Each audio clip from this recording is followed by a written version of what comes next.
متابعي وثائقي الواقع لايف، احنا الآن متواجدين في محافظة الإسكندرية في الساعات الأولى من صباح اليوم، وزي ما حضراتكم شايفين رعد وبرق وأمطار غزيرة بتضرب الآن محافظة الإسكندرية. سترك يا كريم، سترك يا رب، سترك يا رب. اللهم لا منجي إلا أنت، اللهم لا منجي إلا أنت يا رب العالمين. يحفظ أهل محافظة الإسكندرية يا رب العالمين. زي ما حضراتكم شايفين رياح شديدة بتضرب الآن محافظة الإسكندرية، برق ورعد شديد الآن من داخل محافظة الإسكندرية. سترك يا رب، سترك يا كريم. هنكون معاكم إن شاء الله على مدار اليوم وتغطية خاصة لوثائقي من الواقع لايف من داخل محافظة الإسكندرية. حتى الآن أمطار غزيرة زي ما حضراتكم شايفين، وإنارة في السماء من كثرة البرق والرعد، ورياح بتزيد قوتها عن 200 كيلو متر في الساعة.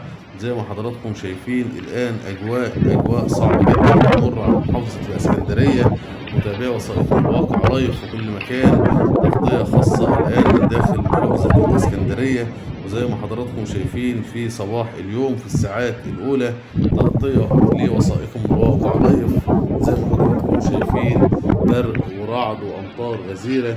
الآن الشوارع امتلأت بالمياه زي ما حضراتكم شايفين كده.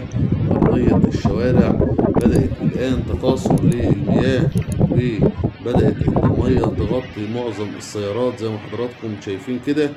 استر يا كريم، استر يا رب، استر يا رب، استر يا رب. نجي أهل محافظة الإسكندرية يا كريم.